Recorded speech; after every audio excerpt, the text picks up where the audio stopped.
What is going on, guys? So today we're going to be talking about whether you should be leveling up your characters all the way to the max. I'm talking I3 level 60, I believe.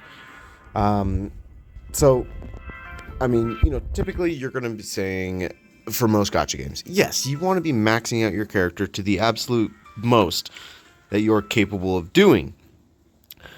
But with this game, I would say it's a tad bit different given that the resources required to maximize a character all the way to the max is relatively difficult. Because keep in mind, you are going to be giving them deeper insight every time. So this is the typical amount of resources that you are going to be using for a beast type character, not even a plant, a reality, or a mineral type character. And then you also have the resonate level that you're going to be maxing out all the way. Now, to get them to level 50, I2 is already extremely a lot of resources. As we can see here with my Eternity, granted, my resources are pretty low at the moment.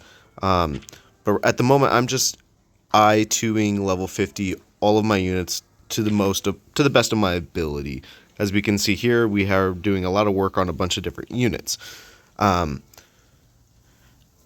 it's going to take time to get to that point because, in terms of end game content, we only have really one piece of end game content.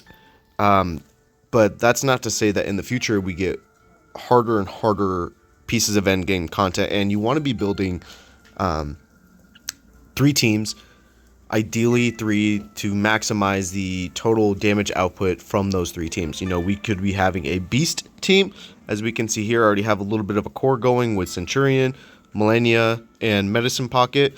We have a plant team, obviously, with Jessica and Anli and Sotheby. And then we also can do a mineral team of pretty much Eternity, with, her main supports. Also Balloon Party being included in that.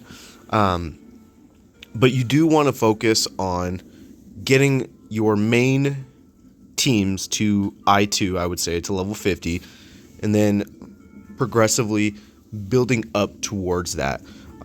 Focus on one main team first, and then start branching out as you can build more and more teams.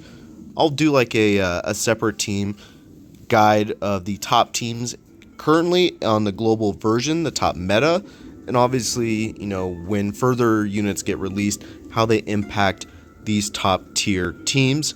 But, for the most part, I would say just focus on that. Get your main teams to I2 level 50, increase their Psy Cubes, and also increase their Resonate as much as you can to get the absolute most damage, so that for future pieces of content, end game pieces of content, you are prepared.